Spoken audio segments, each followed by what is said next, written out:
How's it going, everybody? Happy Fantasy ADP Tuesday once again. That's right, every single Tuesday in August, we are looking at an ADP update for PPR fantasy football leagues. Data is coming from fantasydata.com, rightfully named, I would say. And we are just going to be looking at the 5 biggest risers and fallers over the past week. Obviously, we are getting into the real draft season now for fantasy football. A lot of joint practices happening this week, so we are getting a clearer picture. Week 1 of the preseason in the books, week 2 up ahead. Data's getting finalized. Data's sort of correcting itself a little bit from last week, as you will see. And the biggest riser of the week, looking at the top 200 players drafted in PPR scoring, was KJ Hamler, Denver Broncos wide receiver, up nearly 39 points to 147 overall, wide receiver 59. And we know the news that Tim Patrick out for the year, right? It sucks. We also know the Denver Broncos offense should be pretty good. You bring in Russell Wilson. People have been hyping up Courtland Sutton to fucking the moon, right? I think it was Field Yates who said the stat last week that Courtland Sutton led the league in air yards per target last year, and now he gets a deep ball thrower in Russell Wilson. First off, stat not even remotely true. Wasn't even the top air yards per target wide receiver on his own team. In fact, you know who that was? That was KJ Hamler. KJ Hamler comes back from an injury of his own. He's been looking pretty good. Coaching staff loves him, has been hyping him up, and he is a fantastic deep threat. Not to say Courtland Sutton's not. He is. He's just been having fake stats thrown around on him, and people are hyping him up to say it's true.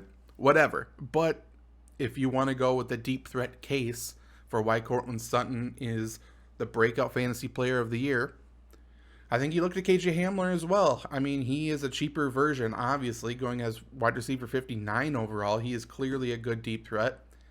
And at the moment, at least, it doesn't look like the Denver Broncos are going to be bringing anybody else in to fill the Tim Patrick role.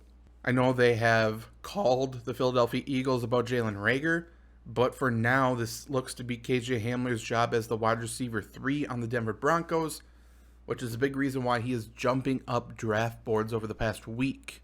Next up's Paris Campbell, the wide receiver 2 for the Indianapolis Colts at the moment, up 16 spots to 154.6, wide receiver 62 overall. Talent has never been in question about Paris Campbell. He's always been a talented guy. He's just never, ever, ever been able to stay on the field healthy. And could this be the year? The Colts certainly have pushed all of their chips into the middle of the table, right? They haven't gone out to get anybody else. They have the rookie from Cincinnati, Alec Pierce, who obviously I've talked about on this channel, who I like a lot. But the Colts desperately need wide receivers to step up. They desperately need wide receiver talent, and they need Paris Campbell to be that guy. And because the Colts haven't gone out to sign Will Fuller, to re-sign T.Y. Hilton even, somebody like that, Paris Campbell is the one who's vaulting up draft boards to wide receiver 62. And at least you're not investing much in him. If he was higher in drafts, then I would say stay away because he hasn't proven himself to stay on the field. But at this price, I mean 154, he's essentially free. So I like Paris Campbell at this price quite a bit. Low risk, high reward. I alluded at the top that the data is correcting itself a little bit, and that's because of the third biggest riser of the week, A.J. Green, obviously Arizona Cardinals wide receiver, up 6 spots to 144, wide receiver 58 overall. Just last week, he was the biggest faller of the week, and we said we had no idea why. The only thing we heard out of camp is that he wanted to prove he could still play in this league and play with the best players, and the only thing he had done was prove it. He looked really good in camp, but he was the biggest faller, and we didn't know why. Data sort of corrects itself. He's back to where he was supposed to be, and maybe he's a little bit undervalued still. Never know.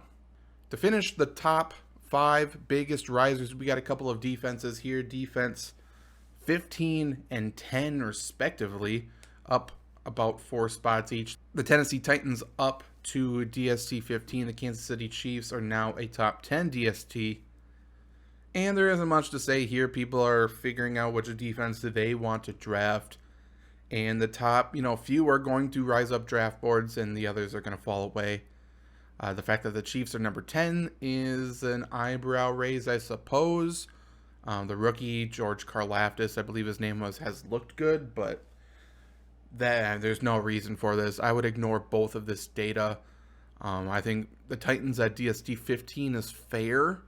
The Chiefs at DST 10, little rich for my blood. I will completely ignore this data and pick the guys we want, sort of like last week when we were talking about the Detroit Lions, who, by the way, have risen to DST 8, I believe.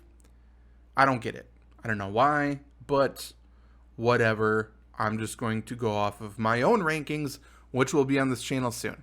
Okay, we talked about the risers. Now let's talk about the fallers. And the first one, much like last week, how it confused me. This one completely confuses me as well. The biggest faller of the week is Ameer Abdullah, running back from the Raiders, down 40 spots to 143.5, running back 58 overall. I'm just going to be honest. I think there's an error in the data. I don't think this is correct. I don't know why this would be correct. Was he really going as, the 103rd player overall? I don't think so. But again, the only news that has come out from Ameer Abdullah over the past week has been that he is practicing in the James White role for the Raiders. And he looked good during the preseason. So, man, I think completely ignore this. He's getting drafted, I suppose, where he should be in PPR leagues now. And there's not much else to take from that. Much like the next guy who has been on this list every single time. Again, more real people are doing mock drafts. Rankings are updating to get him out of the rankings so people aren't auto-drafting him as well. Calvin Ridley suspended for the year, down 36 spots. Completely ignore that data. Number 3, the third biggest faller of the week is Sony Michel from the Dolphins. And the Dolphins fans come at me like you do every single time I say this. The Miami Dolphins love mediocre running backs, and Sony Michel falls right into that, right? However, maybe he's a little too mediocre. He did not look good in the preseason. This is a packed lower tier running back room for the Miami Dolphins. They're all sort of that one tier, but he is at the lower end of that. We have, obviously, Mostert ahead of him.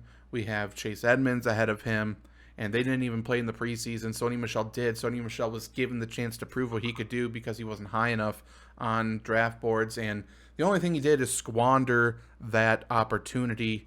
And, don't draft this guy. Number 4 is Randall Cobb, wide receiver from Green Bay, down 19 spots to wide receiver 63, 155.8 overall. We have seen out of Green Bay, Romeo Doubs look really good. He was one of the biggest risers last week that we talked about.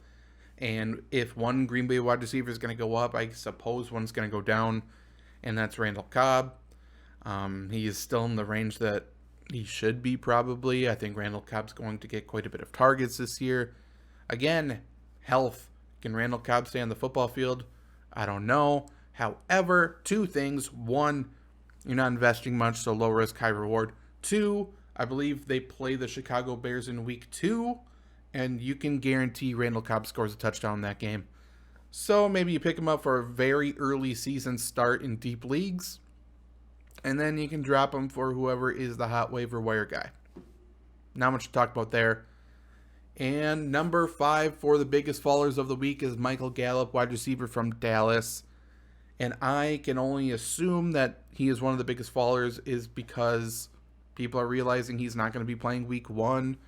He may not be playing week 2 as he comes back from an injury. So he's falling down draft boards, fewer games played, lower value, down 15 spots to wide receiver 48. I think once he comes back, he could be a pretty good fantasy football option for you.